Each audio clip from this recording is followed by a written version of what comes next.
Most people hate the chosen ones because they represent something that challenges the status quo. Think about it. When someone stands out as unique or special, it disrupts the comfortable patterns that most people live by.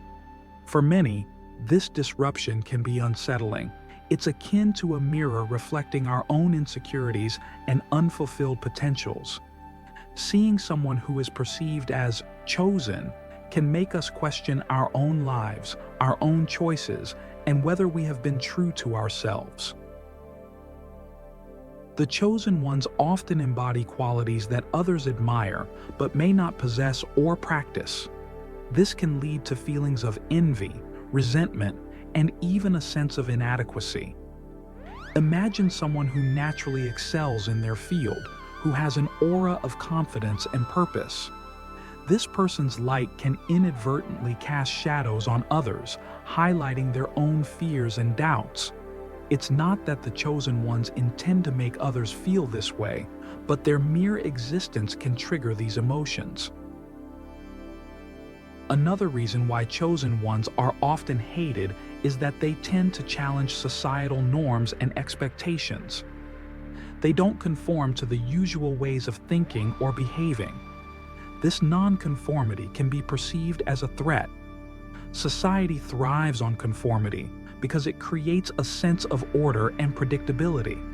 When someone dares to deviate from this, it can be seen as a challenge to the established order. This can provoke a defensive response from those who feel their way of life is being questioned. The chosen ones also tend to have a strong sense of purpose and direction. They know what they want and are often relentless in their pursuit of their goals.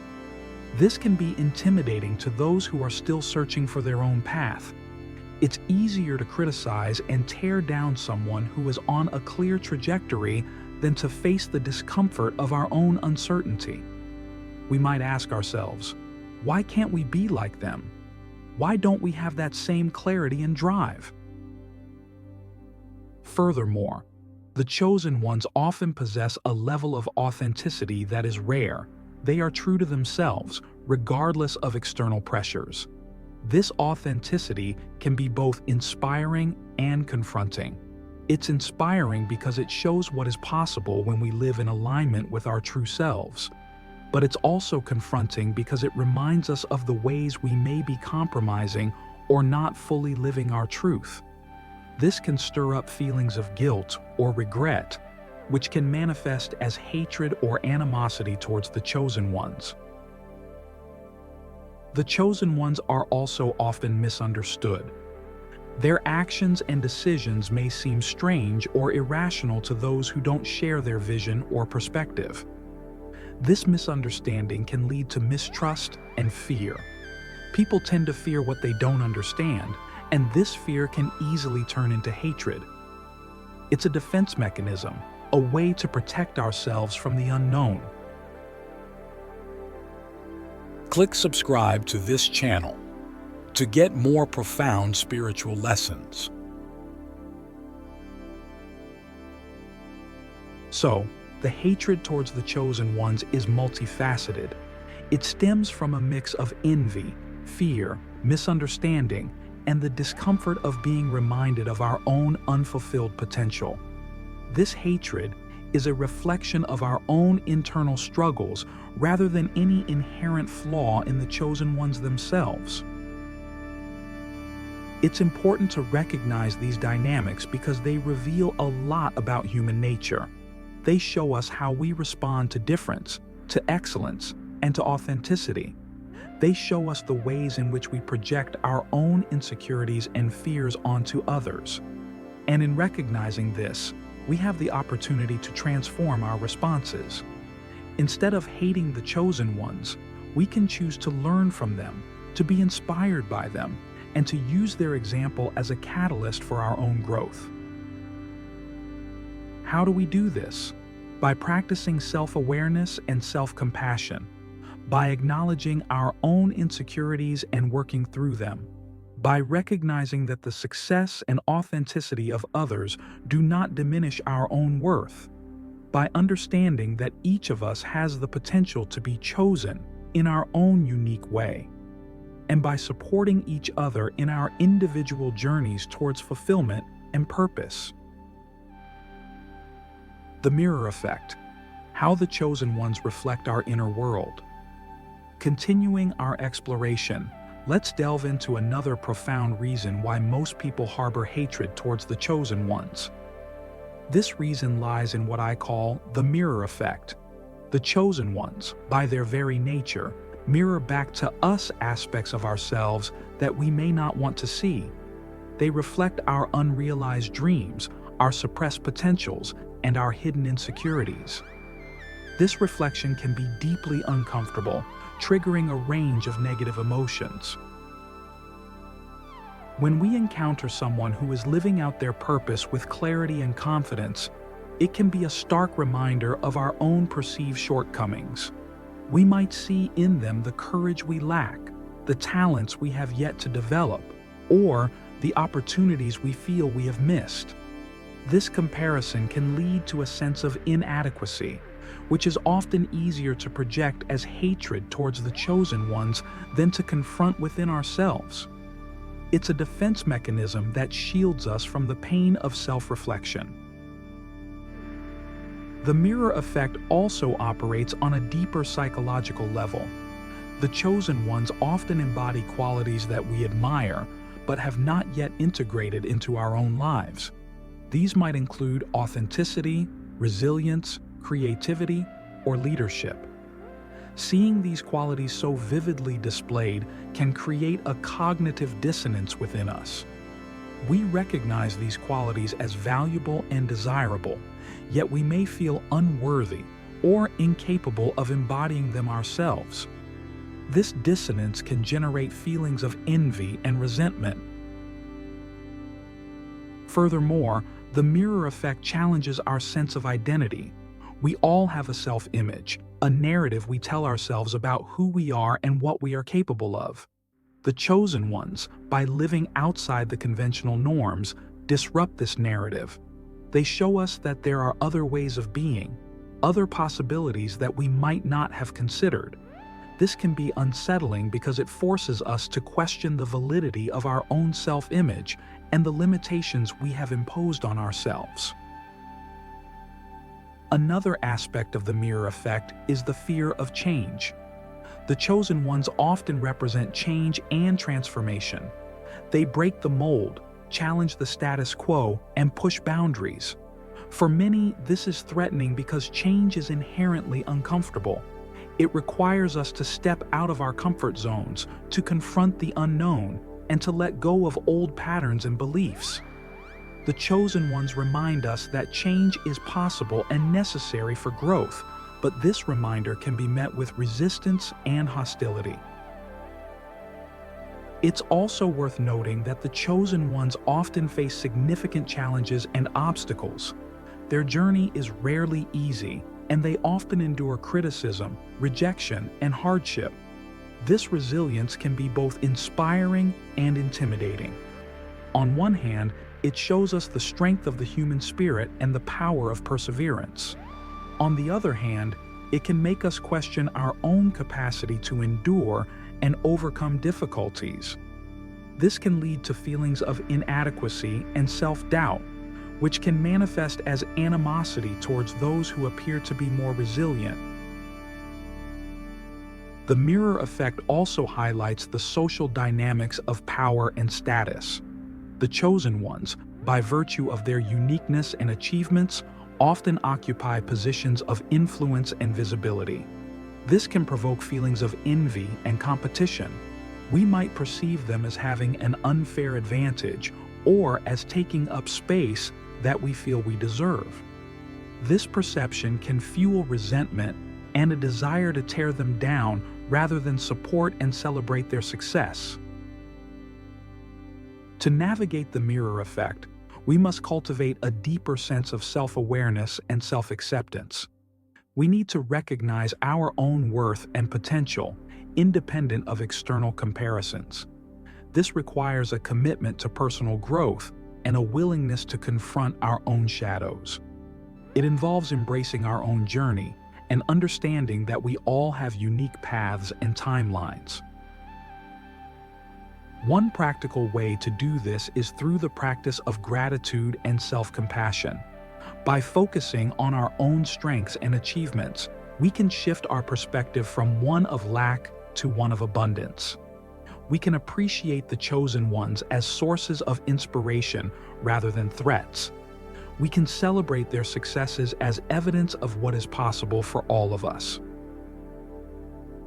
Another important practice is to engage in honest self-reflection.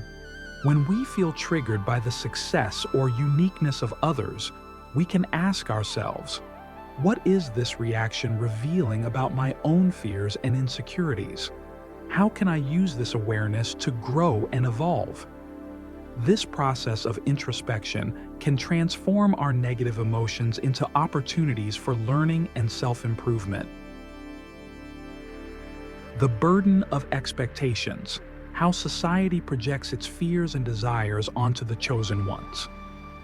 As we continue our journey of understanding why most people hate the chosen ones, we must examine the role of societal expectations. The chosen ones often become the focal points for a community's collective fears and desires.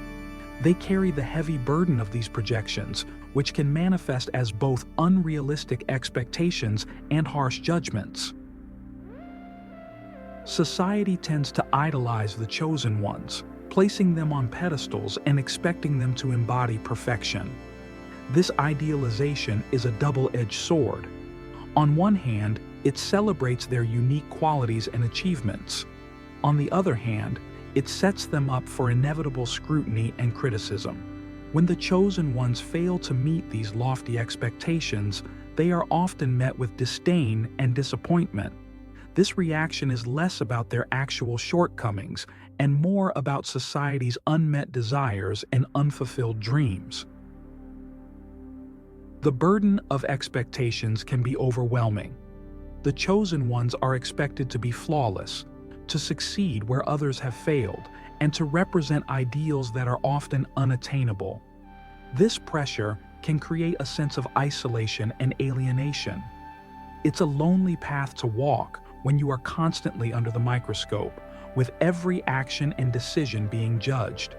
The chosen ones are not allowed the same margin for error as everyone else, which can lead to intense scrutiny and criticism. Moreover, the chosen ones often serve as scapegoats for societal issues. When things go wrong, it's easy to blame those who stand out. They become convenient targets for collective frustration and anger. This scapegoating is a way for society to deflect responsibility and avoid confronting deeper systemic problems. By focusing on the chosen ones, society can ignore its own flaws and shortcomings. The chosen ones also challenge societal norms and conventions. Their very existence questions the established order and the way things have always been done. This can provoke fear and resistance from those who benefit from the status quo. The chosen ones often represent change and transformation, which can be threatening to those who prefer stability and predictability. This fear of change can manifest as hatred and hostility towards those who dare to be different. In addition to societal expectations, there is also the phenomenon of projection. People tend to project their own fears, desires, and insecurities onto the chosen ones. This projection can take many forms. For some, the chosen ones represent everything they aspire to be but feel they cannot achieve. For others, the chosen ones embody qualities they fear or reject within themselves. These projections can create a distorted perception of the chosen ones, leading to misunderstandings and conflict. The chosen ones often have to navigate a complex web of relationships and dynamics. They must balance their own needs and desires with the expectations and demands of others. This balancing act can be incredibly challenging and exhausting. It requires a high level of emotional intelligence and resilience.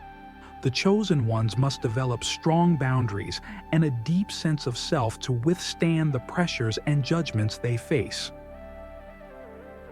One practical way for the chosen ones to cope with these expectations is to cultivate a strong inner foundation. This involves developing a clear sense of identity and purpose that is independent of external validation. By grounding themselves in their own values and beliefs, the chosen ones can navigate societal pressures with greater ease and confidence. They can stay true to themselves even in the face of criticism and judgment. Another important practice is to seek out supportive communities and relationships. The chosen ones need allies who understand and appreciate their unique journey. These supportive connections can provide a sense of belonging and validation, helping to counterbalance the negativity they may encounter from others. It's essential for the chosen ones to surround themselves with people who uplift and encourage them, rather than those who seek to tear them down. Moreover, the chosen ones can benefit from regular self-care and reflection. Taking time to nurture their physical, emotional, and spiritual well-being is crucial. This might involve practices such as meditation, journaling, or spending time in nature. By prioritizing their own well-being, the chosen ones can build resilience and maintain their inner balance amidst external pressures. To those who feel the weight of societal expectations, remember that you are not alone. Many have walked this path before you and have found ways to thrive despite the challenges. Embrace your uniqueness and trust in your own journey. You have the strength and wisdom to navigate the complexities of being a chosen one. The path to transforming hatred into understanding and growth. In this final part, we explore how we can transform the hatred towards the chosen ones into understanding and growth. Hatred, at its core, is a manifestation of fear, ignorance, and unresolved internal conflicts. By addressing these underlying issues, we can shift our perspective and cultivate a more compassionate and supportive environment for everyone, including the chosen ones. Firstly, it's essential to recognize that hatred towards the chosen ones often stems from a lack of understanding. We fear what we don't understand, and this fear can easily morph into hatred. To transform this, we need to foster a culture of curiosity and openness. When we encounter someone who is different or exceptional, instead of reacting with suspicion or envy, we can choose to approach them with curiosity. We can ask questions, seek to understand their journey, and learn from their experiences. This shift in mindset can dissolve the barriers of fear and ignorance, paving the way for greater empathy and connection. Another crucial step is to address our own insecurities and fears. The chosen ones often trigger these feelings within us because they highlight aspects of ourselves that we may not be comfortable with. Instead of projecting these feelings outward as hatred, we can turn inward and engage in self-reflection. We can ask ourselves, what is it about this person that makes me uncomfortable? What fears or insecurities are being triggered? How can I work on these areas within myself? This process of introspection can be challenging, but it is also incredibly liberating. By facing our own shadows, we can transform them into sources of strength and wisdom. Furthermore, we need to cultivate a mindset of abundance rather than scarcity. The success and uniqueness of the chosen ones do not diminish our own potential. There is enough room in the world for everyone to shine in their own way. By embracing this mindset, we can celebrate the achievements of others without feeling threatened. We can support the chosen ones and learn from their example, knowing that their success is a testament to what is possible for all of us. This shift from competition to collaboration can create a more inclusive and supportive environment for everyone. Another practical way to transform hatred into understanding is through the practice of empathy. Empathy involves putting ourselves in the shoes of others and seeing the world from their perspective. When we encounter the chosen ones, we can take a moment to consider the challenges and pressures they face. We can recognize that their journey is not always easy and that they, too, experience doubts, fears, and setbacks. By empathizing with their struggles, we can cultivate a deeper sense of compassion and understanding. This empathy can dissolve the barriers of hatred and create a sense of shared humanity. Additionally, we must acknowledge and address the systemic issues that contribute to the hatred towards the chosen ones. Societal norms and structures often perpetuate inequality and division, creating an environment where the chosen ones are seen as threats rather than allies. By challenging these norms and advocating for more inclusive and equitable practices, we can create a society where everyone has the opportunity to thrive. This involves addressing issues such as discrimination, inequality, and lack of access to resources. It requires a collective effort to create a more just and compassionate world. To support the chosen ones, we can also promote a culture of mentorship and collaboration. By sharing our knowledge, resources, and networks, we can help others succeed and reach their full potential. This collaborative approach benefits everyone, as it creates a more connected and supportive community. The chosen ones, in turn, can mentor and support others, creating a positive cycle of growth and empowerment. Finally, we must recognize that the journey towards understanding and growth is ongoing. It requires continuous effort and commitment. There will be moments of discomfort and challenge, but these are opportunities for growth and transformation. By staying committed to this path, we can create a world where the chosen ones are celebrated and supported, and where everyone has the opportunity to realize their full potential. In conclusion, transforming the hatred towards the chosen ones into understanding and growth requires a multifaceted approach. It involves fostering curiosity and openness, addressing our own insecurities, cultivating a mindset of abundance, practicing empathy, challenging systemic issues, promoting mentorship and collaboration, and committing to continuous growth. By embracing these practices, we can create a more compassionate and supportive world for everyone. The chosen ones are not threats, but beacons of what is possible for all of us. Let us learn from them, support them, and join them on the journey towards a brighter future.